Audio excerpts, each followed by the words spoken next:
நீ எந்த நபரை ரொம்ப நேசிக்கிறியோ, நீ எந்த நபருக்காக எல்லாவற்றையும் விட்டாயோ, நீ எந்த நபருக்காக இன்னைக்கு துடியாய் துடிக்கிறியோ, இந்த நபர் இல்லாம நான் வாழ மாட்டேன், இந்த பர்சன் எனக்காக வேணும்னு சொல்றியோ, எந்த நபருக்காக நீ ஓடுறியோ அந்த நபர் ஒரு நாள் உன்னை காயப்படுத்துவான். அந்த நபர் உன்னை ஒரு நாள் நடு தெருவில் கொண்டு வந்து விடுவான். அந்த நபருக்காக நீ எல்லாத்தையும் இழந்துருவ. நீ எல்லாத்தையுமே இழந்துருவ. எல்லாத்தையுமே இழந்து உன் கிருபை உன்னை விட்டு போயிடும், உன் திறமை உன்னை விட்டு போயிரும், உன் படிப்பு உன்னை விட்டு போயிரும். கடைசியில அந்த ஒரே ஒரு நபர் உனக்கு கிடைச்சா போதும் நீ நினைப்ப.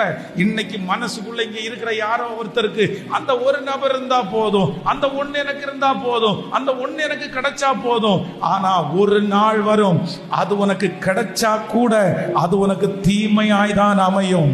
அது வேண்டான்னு நினைச்சா கூட நீ அதை விடவே முடியாத ஒரு சூழ்நிலையிலே நீ தள்ளப்படுவாய். அதனாலதான் ஆண்டவர் இன்றைக்கு உன்னை கூட்டிட்டு வந்து கர்த்தர் சொல்றாரு, அது உனக்கு வேண்டாம், அந்த உறவு உனக்கு வேண்டாம், அந்த நபர் உனக்கு வேண்டாம், நான் உனக்கு போதுமானவராய் இருப்பேனே, ஆனால் உன்னை நான் அலங்கரிப்பேன் என்று கர்த்தர் வாக்கு கொடுக்கிறார்.